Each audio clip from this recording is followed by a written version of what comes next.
کسی پرسیده است که قنوت نازله چیست؟ یکی ما قنوت داریم در نماز ویتری واجب. من در جمعه گذشته صحبت کردم در مسئله این که در قنوت ویتر که معنای قنوت دعا هست، اگر سوره اخلاص را تکرار کند یک بار یا 3 بار درست می شود یا نمی شود.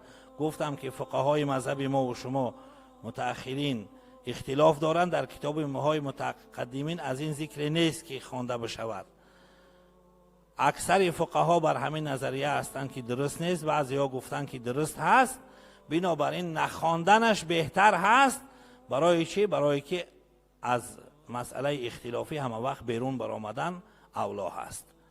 یکی قنوت نازله است. معنای نازله مصیبت را میگویند. وقتی که بر بالای مسلمان ها یک سختی می آید، یک بیماری می آید، یک آفت و رنج ها می آید یا حمله کفار می شود، قنوت نازله می خوانند. در نماز بامداد بعد رکوع دوم وقتی که امام می خیزد با آواز بلند دعا می کند. این را میگویند قنوت نازله. این از دیدگاه مذهب حنفی جایز هست و در نماز فجر، گفتم در نماز بامداد در رکعت دوم بعد رکوع در قومه انجام داده می شود. در این بابت روایت ها از رسول الله صلی الله علیه و سلم ثابت شده است.